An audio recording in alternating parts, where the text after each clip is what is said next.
ओम शांति। ओम शांति। तो आज तपस्या का दिन है 85 मुरली है 28/12/1982 की। सदा एक रस संपूर्ण चमकता हुआ सितारा बनो। समय चला पर कैसे चला पता ही नहीं चला। जिंदगी की आपाधापी में कब निकली उम्र हमारी यादों में पता ही नहीं चला। कंधे पर चढ़ने वाले बच्चे कब कंधे तक आ गए पता ही नहीं चला। किराए के घर से शुरू हुआ था सफर, अब अपने घर तक आ पहुंचे पता ही नहीं चला। साइकिल के पैडल मारते हुए हाफते थे उस वक्त, कब से हम कारों में घूमने लगे पता ही नहीं चला। कभी थे जिम्मेदारी हम माँ बाप की, कब बच्चों के लिए जिम्मेदार हम हुए पता ही नहीं चला। जिन काले घने बालों पर इतराते थे हम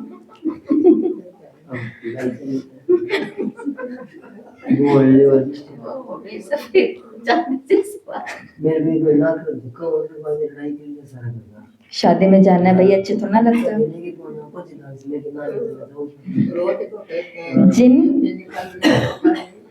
जिन काले घने बालों पर इतराते थे कभी हम, कब सफेद होना और गिरना शुरू हो गए पता ही नहीं चला।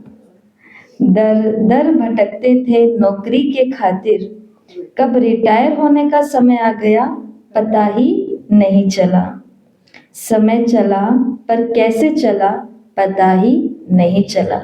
इसको कविता को जितना बड़ा कर सकते हैं अपने अनुभवों के आधार से उतना बड़ा किया जा सकता है। आत्मा से कला शुरू की, कब आधे मध्य अंत। बहुत सुंदर, बहुत सुंदर। इस कविता को जितना गिरावट पर ले जाया जा सकता है वो भी ले जाया जा सकता है, और जितना ऊंचाई पर ले जाया जा सकता है उतना ऊंचाई पर भी ले जाया जा सकता है। कि कब हमने कोर्स से अपना ये आध्यात्मिक जीवन शुरू किया था और फिर वो डेली सुबह अमृत वेले तक भी पहुंचा, सुबह के सत्संग तक भी पहुंचा, धारणाओं तक भी पहुंचा, और आज समय चला पर कैसा चला पता ही नहीं चला कि हमने इतनी सैकड़ों मुरलियां, अव्यक्त मुरली की बात कर रहे हैं, तो वो हमने कंप्लीट कर ली। लगभग 10 किताबें, हर किताब में अगर 50 मुरलियां भी हो, पहले वाली में तो बहुत थी मुरलियां, तो भी कितनी हो गई? 500 तो हो गई ना आराम से। तो सैकड़ों मुरलियां, इससे ज्यादा कर ली है वैसे, पर इतनी मुरलियों को हम क्रॉस करके निकले हैं। तो समय चला कैसे चला पता ही नहीं चला। रंग बिरंगे कपड़ों में कब लाइट का कपड़ा पहन लिया पता ही नहीं चला। कब खुद को बिल्कुल चमड़ी समझते थे और कब हम खुद को फरिश्ता समझने लगे, ब्राह्मण समझने लगे, अपने भविष्य के देव स्वरूप को देखने लगे, हमें पता ही नहीं चला। कल तक यहाँ से बाहर नहीं निकलते थे और कहाँ ऊपर अपने धाम तक जाने लगे पता ही नहीं चला। पराये लगते थे, अब सब अपने अपने लग रहे हैं, पता ही नहीं चला। हम नहीं जाएंगे ब्रह्मा कुमारी में, लेकिन कब हम खुद ब्रह्मा कुमारी बन गए पता ही नहीं चला। और सारा दिन ही वही वो पकड़ करके कोई को बंद कराना पड़े वो बात अलग है, तो पता ही नहीं चला। तो ये किसकी ताकत है? ये टाइम की ताकत है, समय की ताकत है। समय चलता जा रहा है, अपनी रफ्तार से चलता जा रहा है, लेकिन इस समय को जिसने अपना गुड फ्रेंड बना लिया, अपना अच्छा साथी बना लिया, अपना बहुत अच्छा मजबूत मित्र बना लिया, ये समय उसके सितारे चमका देता है। और जिसने समय की कद्र नहीं किया, जिसने कहा कि ये तो होता ही रहेगा, चलता ही रहेगा, एक दिन मरना तो है ही। हमको बिल्कुल याद है कि जब हम कोर्स कराते थे अपने साथी भाई बहनों को, मतलब फ्रेंड सर्कल के अंदर, तो वो लोग ऐसा बोलते थे कि ये कोई उम्र है तुम्हारी ये बातें करने की, खाओ पियो मौज करो, कल किसने देखा है। तो उस समय तो क्या बोलते थे, राम जी का नाम लेने के लिए पूरा बुढ़ापा तो पड़ा है, ये कोई उम्र थोड़ी ना है ये बातें करने की। लेकिन किसने देखा है? उनका कि बुढ़ापा वो बुढ़ापा भी आएगा कि भी नहीं आएगा हमारे नसीब में। आजकल के जो हम तो अब पुराने हो गए हैं, आजकल के नहीं, लेकिन अब के जो हम सभी हैं उस लिस्ट में तो आ ही गए हैं ना कि बुढ़ापा भी हमारे नसीब में होगा या नहीं होगा, कुछ नहीं पता है। उस समय काल में सभी युवा वर्ग है, लगभग 40 साल के अंदर अंदर जो रहने वाला है वो इसी के ही अंदर है, कुछ नहीं पता। इसके लिए बाबा ने आज की मुरली में हम सभी को कहा कि जैसे ऊपर आकाश के अंदर सितारे चमकते हैं, और सितारों में भी कौन सा सितारा, ध्रुव सितारा। ध्रुव सितारे को याद क्यों करते हैं? भक्ति की पुरानी कथाएं अलग है, परंतु संसार की रीति से भी ध्रुव को याद करते हैं, क्योंकि वो एक ऐसा सितारा है जो सदा अपने स्थान पर ही रहता है और सदा अपनी चमक के साथ रहता है। तब सभी उस सितारे को बहुत याद करते हैं। तो बाबा ने कहा जैसे आकाश की ओर देखे तो वो सितारे चमके, और धरा की ओर देखे तो कौन से सितारे चमके? ये ब्राह्मण आत्माएं, हम सितारे चमके। बाबा ने कहा अभी रोशनी फैली तो है, बाहर तक ये बात पहुंची तो है, और सबको ये मालूम भी पड़ गया, और सब लोग आ रहे हैं, कहाँ? भारत में आ रहे हैं। ढूंढते ढूंढते भारत में आ रहे हैं और कह रहे हैं ये भी नहीं है, ये भी नहीं है, ये भी नहीं है। लेकिन बाबा ने कहा वो कहें कि यही है, यहाँ तक जाने के लिए हमको बहुत पुरुषार्थ करना है, बहुत सारी सेवाएं करनी है और बहुत सारी तपस्या करनी है कि सितारा आराम से उसको चमकता हुआ दिखाई दे और वो कहे यही है, यही है, यही है, लाइट में दिख जाए। ऐसा ही होएगा। लाइट के अंदर एक जैसी आने मिलती है तो सितारा। देखो भारत कब आजाद हुआ? 1947। 1947 में भारत आजाद हुआ। एक महान व्यक्तित्व ने, एक महान व्यक्ति ने सन 1902 से पहले कुछ भविष्यवाणी की थी। सन 1902 से पहले उन्होंने जो कहा वो सब इंग्लिश में था, लेकिन उसका हिंदी ट्रांसलेशन है जो हम सुनेंगे। वो कहते हैं मुझ पर विश्वास करो, मैंने एक स्वप्न देखा कि जिसमें मैंने स्पष्ट रूप से देखा कि आने वाले 4 या 5 शताब्दियों में भारत का क्या होगा। भारत अगले 50 वर्षों में स्वतंत्र होगा और स्वतंत्रता एक असामान्य तरीके से आएगी। 20 वर्षों के भीतर एक बड़ा युद्ध भड़क उठेगा, और यदि पश्चिम देश अपने कट्टर भौतिकवाद को नहीं छोड़ते तो एक और विश्व युद्ध की भी अवश्य भावी है। स्वतंत्र होने पर भारत पश्चिम के भौतिकवाद को अपनाएगा। ये सन 1902 से पहले कह चुके थे। 40-50 साल में भारत आजाद हो जाएगा तो हो गया था।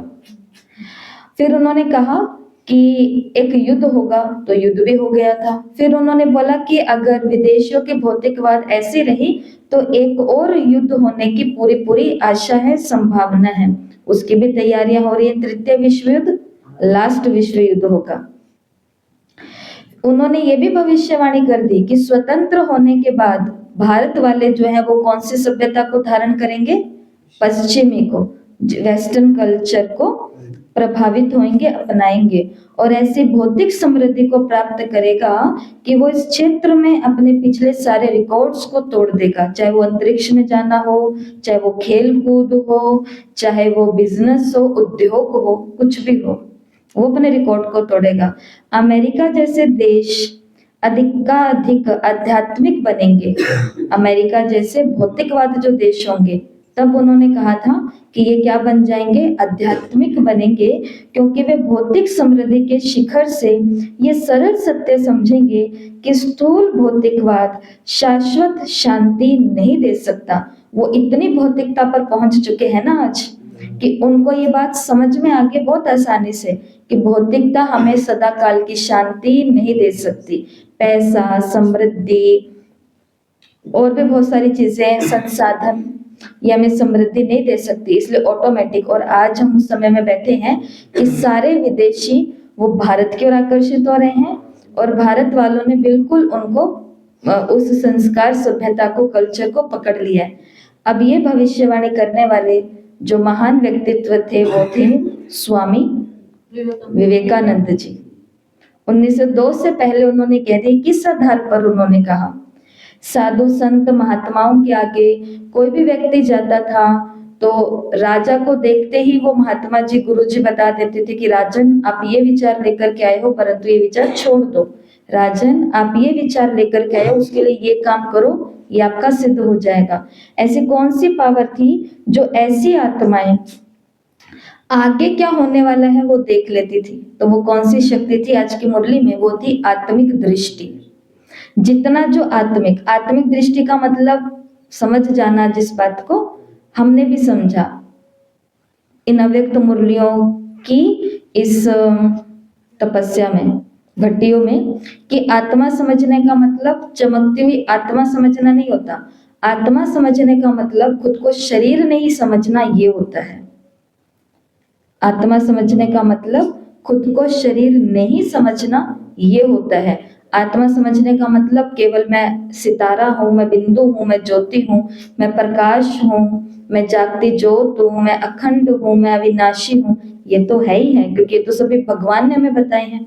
लेकिन साथ साथ इन आत्माओं ने ये वाला अभ्यास इतना नहीं किया था।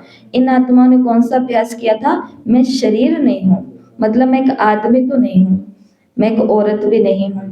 बाबा ने कहा है कि तुम स्त्री नहीं हो, तुम पुरुष नहीं हो, तुम तो पुरुषोत्तम बनने का अभ्यास करते हो।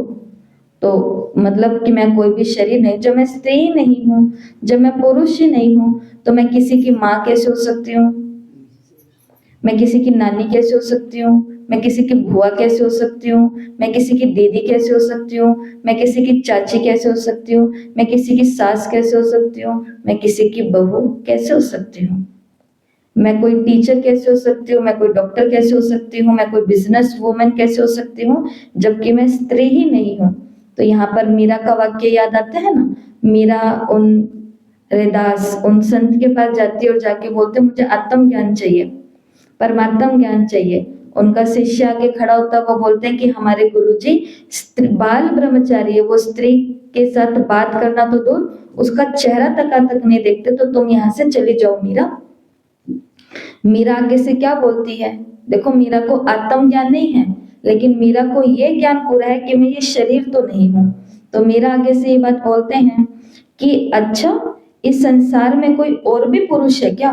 क्योंकि पुरुष तो एक ही है, हम सब तो उसकी स्त्रियां हैं। स्त्रियां मतलब कि हम प्रेयसी हैं और वो हमारा प्रेमी है। और जैसे ये शिष्य अंदर जाकर के गुरु जी को ये बात बताता है, तो फिर वो मीरा के गुरु बनते हैं, जो उनको आत्म ज्ञान और परमात्मा ज्ञान देते हैं। और ये वही मीरा है जो मीरा अभी बोलते बोलते पूरे मेड़ता से कहाँ कहाँ तक किसका निकाला निकल गया। मेरो तो एक गिरधर गोपाल दूसरो ना कोई, मेरो तो एक गिरधर गोपाल दूसरो ना कोई। ऐसा आत्म ज्ञान परमात्म ज्ञान मिलता है कि मीरा का गीत ही बदल जाता है। और वो गीत के बोल क्या आ जाते हैं? पायो रे पायो मैं तो राम रतन धन पायो। कृष्ण से सीधा किस पे आ गई? राम पे। तो वो कोई राम नहीं है, धनुषधारी राम नहीं है, वो राम रत्न है। रत्न, जो हमें रतन बनाने वाला रत्नागर सौदागर निराकार परम पिता परमात्मा शिव बाबा है। ऐसे सॉन्ग चेंज हो जाते हैं।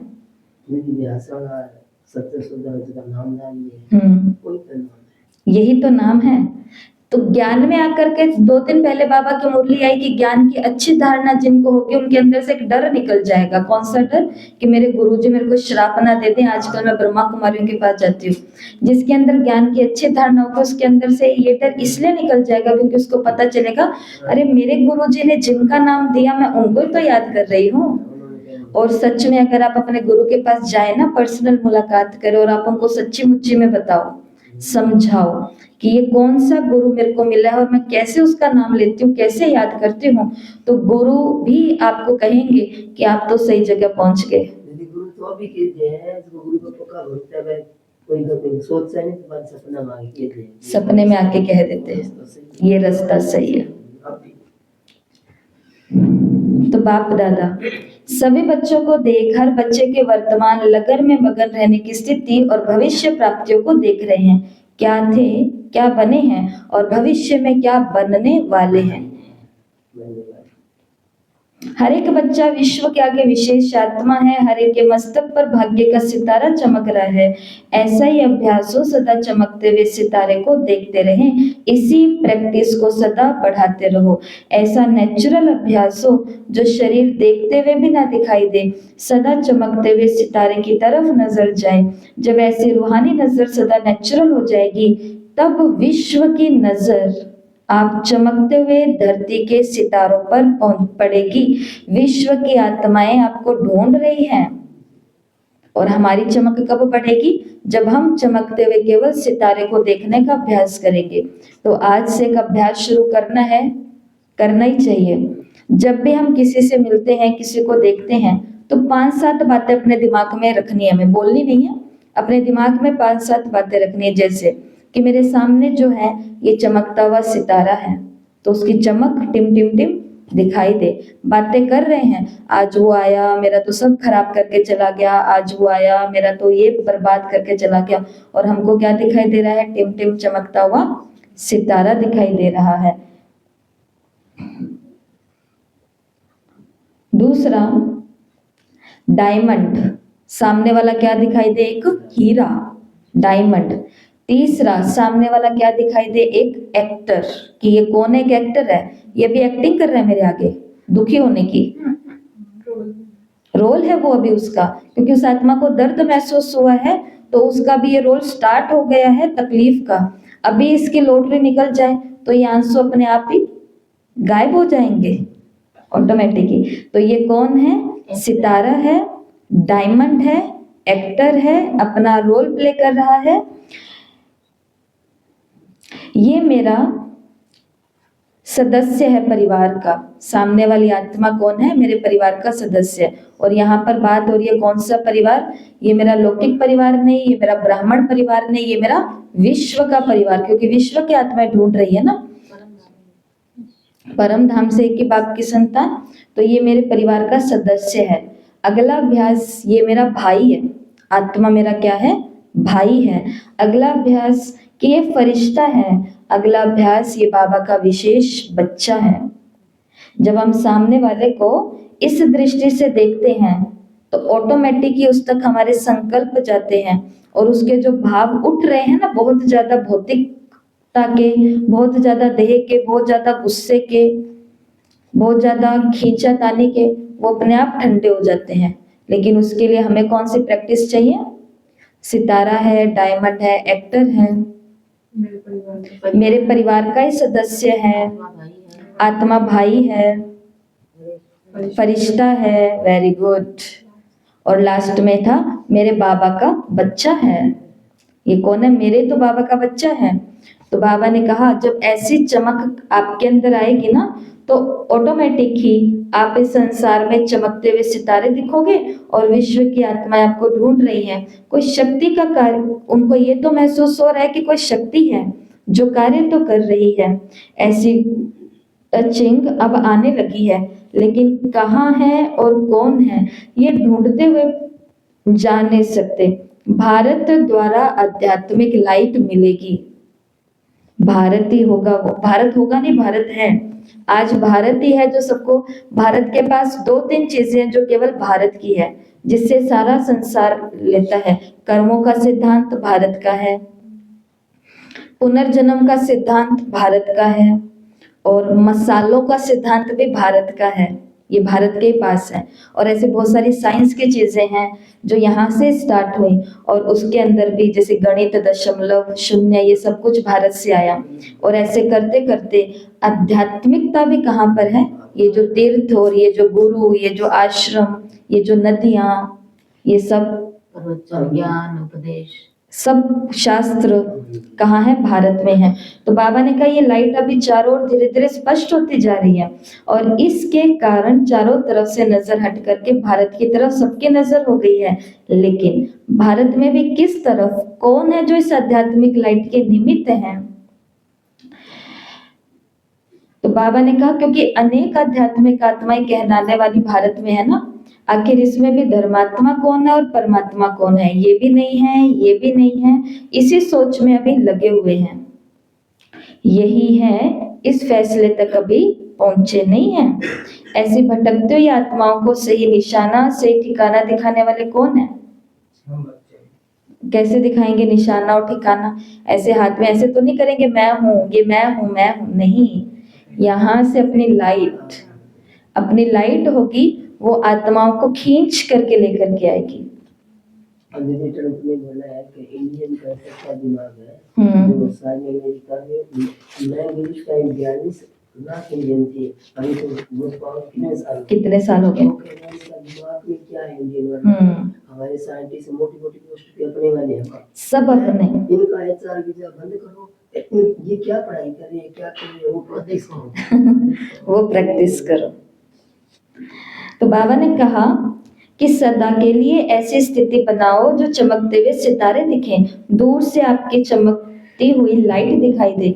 अभी तक जो सन्मुख है, संपर्क में आते हैं, उनको ही अनुभव होता है, लेकिन दूर दूर तक ये टचिंग हो, ये वाइब्रेशन फैले, उसमें अभी और अभ्यास की आवश्यकता, मतलब बहुत ज्यादा हमें शरीर से बाहर रहना पड़ेगा, अभी निमंत्रण देना पड़ता है। लेकिन जब चमकते हुए सितारे, सूर्य, चंद्रमा समान अपनी संपूर्ण स्टेज पर स्थित होंगे, फिर क्या होगा?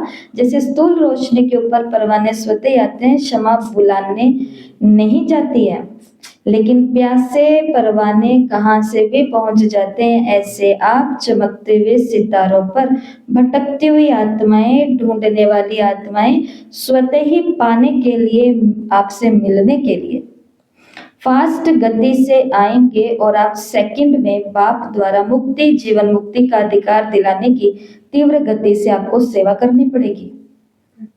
ये होगा और ये हो रहा है, ये हो रहा है। इस समय मास्टर दादा का पाठ बजा रहे हो, मास्टर शिक्षक का भी पाठ चल रहा है। मास्टर दाता का पाठ, बाबा के घरों में जो भी आते हैं सभी टीचर्स क्या बन करके बैठी है? दाता बन के बैठी है। कोई आता है वो कहता है कि हमको कुछ नहीं ज्ञान सुनना, कोई नहीं यो करना, हम आ गए, अब हमको बस सुनते जाओ आप। अब वो आएंगे, वो बैठेंगे, वो 1 घंटा तक बस बोलेंगे और बहनों को क्या करना है? दाता बन के समय का दान करना, उन्हें सुनना है, क्योंकि उन्हें सुनने वाला कोई नहीं है। ये तनाव बीमारियां क्यों बढ़ रही है? क्योंकि घरों में कोई सुनने वाला नहीं है, किसी को, बच्चों को कोई सुनने वाला नहीं है, मम्मी पापा को टाइम ही नहीं है, तो कहाँ से सुनेंगे? वो अपने कमाई में बिजी, वो अपने कमाई में बिजी, वो अपने धंधों में बिजी, वो अपने कामों में बिजी, तो वो बच्चा का बातें नहीं निकल रही है। और अगर उनको ये आध्यात्मिक स्थान नहीं दिखाए जहाँ सुनने वाला बैठा है, तो फिर वो कहाँ जाएंगे? बहुत सारे यहाँ पर दुनिया में लोग हैं जो उन्हें सुनने के लिए फ्री बैठे हुए हैं, जो कहेंगे मैं हूं ना तुम्हें सुनूंगा, मैं हूं ना तुम्हें सुनूंगी। इसके लिए बाबा ने कहा कि अभी तो आपका मास्टर दाता का भी पाठ चल रहा है, कोर्स कराते हो, लेसन देते हो, लेक्चर कराते हो, क्लासेस कराते हो, भाषण करते हो। मास्टर टीचर का भी पाठ चल रहा है, सभी को शिक्षा देते हो, लेकिन अभी सतगुरु के बच्चे बन गति के वरदाता बनने का पाठ बजाना है। आज बाबा ने क्या कहा? तुम ही कौन बनोगे मास्टर? सतगुरु बनोगे। कि हमारे पास कोई आएगा, हम उसे देखेंगे, वो नजर से निहाल हो जाएंगे और उनको मुक्ति, जीवन मुक्ति मिल जाएगी। गुरु का पाठ बजाना पड़ेगा। तो आगे चलते हैं हम। मास्टर सतगुरु का स्वरूप अर्थात संपूर्ण फॉलो करने वाला।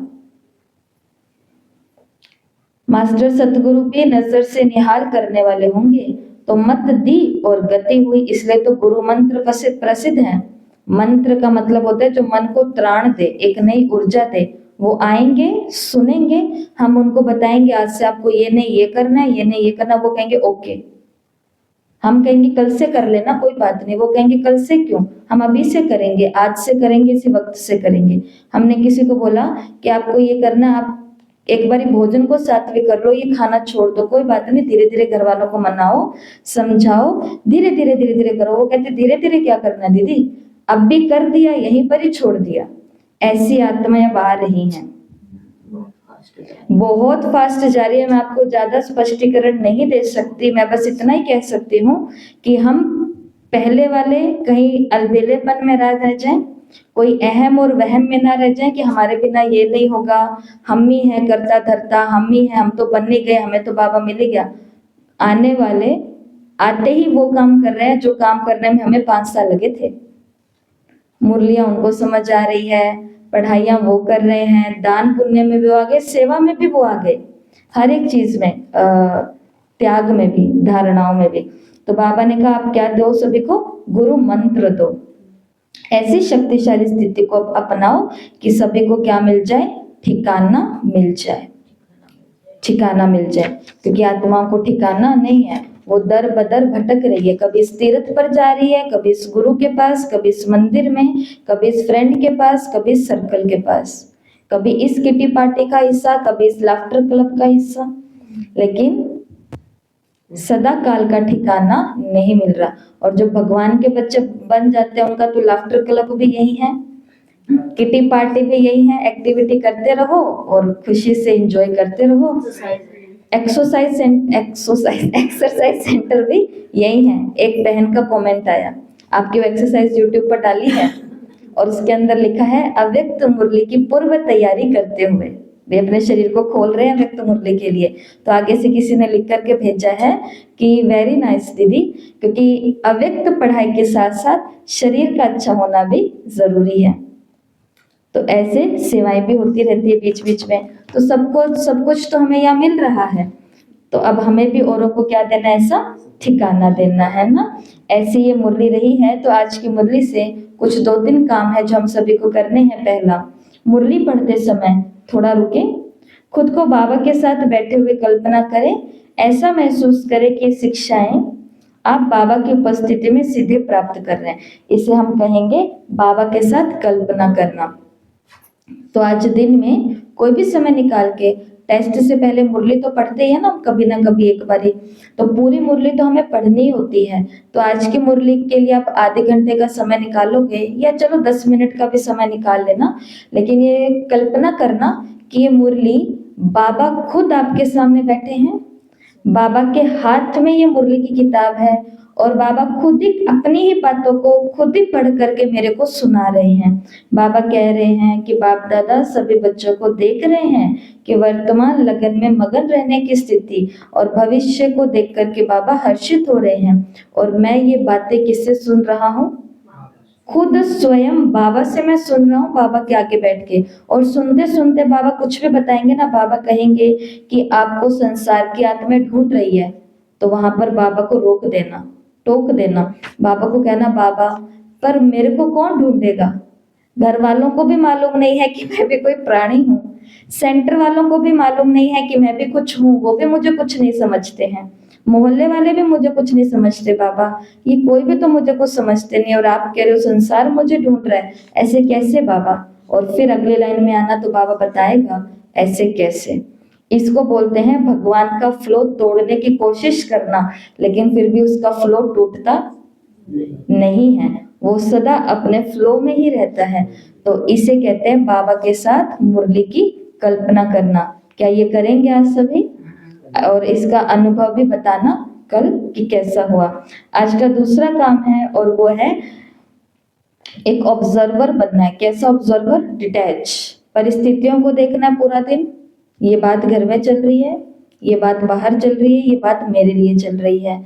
लोगों को देखना, हर एक को देखते समय उनसे क्या हो जाना, खुद को बिल्कुल हर चीज के अंदर खुद को डालना जरूरी नहीं है, हर चीज से खुद को बाहर निकालना भी जरूरी है। इसे बोलते हैं डिटैच्ड ऑब्जर्वर, साक्षी होकर के हर एक परिस्थिति को देखना। तो आज की मुरली से ये काम करना है। ये काम क्यों करना है? क्योंकि जितना हम डिटैच रहेंगे उतना हम उनको कुछ दे पाएंगे। तभी तो उसका पार्ट कब देखेंगे, हीरो पार्ट, डायमंड कब देखेंगे, उसको बाबा का बच्चा कब देखेंगे? ऐसी परिस्थितियों में तो देखेंगे ना। तो ये अभ्यास आज सभी को करना है। अगला काम है रात्रि को प्रकृति में सैर करें, सितारों को देखें और अपने आंतरिक प्रकाश पर मनन करें। मतलब जो ये कर सकता है। तो माताएं कहते घर का काम करते करते हमारा तो चांद सितारे हमें वैसे दिखने लग जाते हैं, क्या दिखे, सीधा बिस्तर दिखता है, रजाई दिखती है। अब तो रजाई ही दिखती है, ठंड भी है तो रजाई ओढ़ करके, कंबल ओढ़ करके 1 मिनट के लिए ऊपर जाना, सितारों को चमकते हुए देखना और अनुभव करना क्यों नहीं देखा हमने? भक्ति में तो सब कुछ ही देखा है हमने। लोग कार्तिक नहा लेते हैं इतनी ठंड में।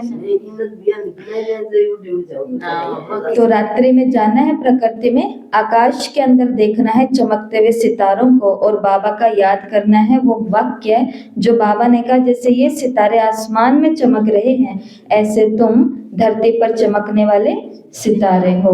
और इस पर थोड़ा सा मनन करना, इसको बोलते हैं स्टार गेजिंग, ऊर्जा मिलती है उससे भी। ठीक है।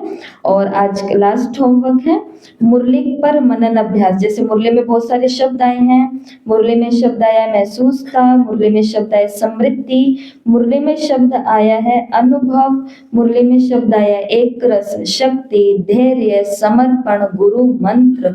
ऐसे मुरली में कई सारे शब्द हैं। तो इन शब्दों को, वाक्य को चुने और पूरे दिन उस पर मंथन करें और इसे जीवन के अलग अलग पहलुओं पर जोड़ करके विचार करें। मुरली का कोई भी शब्द उठाओ, कोई भी वाक्य उठाओ। अब घर का एक एक काम पकड़ो, उस काम को करते करते सिर्फ उस एक ही पॉइंट का मनन करो या उस एक ही शब्द पर मनन चिंतन करो। ठीक है। ये आज का होमवर्क है। जो करने वाले होमवर्क है, अब रात्रि को अगर प्रकृति में सैर करी तो बताना हाँ जी करी। मुरली पर मनन अभ्यास किया, ज्यादा नहीं किया पर थोड़ा किया, हाँ किया। साक्षी होकर के देखा, बाबा के साथ कल्पना करी, तो यह रात्रि को सभी बताना कि ये सबने किया या नहीं किया। और अच्छी खबर ये है कि 1982 की अब बस एक लास्ट मुरली रही है जो कल कंप्लीट हो जाएगी 31 दिसंबर 1982। उसके बाद 92 की भी बुक हमारी कंप्लीट हो जाएगी और हम चलेंगे अव्यक्त ओज की अगली बुक पर, और वो है 1983 की आदि लेंगे हम। इसी महीने में 108 की भट्टी कंप्लीट हो जाएगी, उसके बाद नई भट्टी स्टार्ट होगी तो आदि किताब वहां से शुरू होगी। ठीक है। ओम शांति।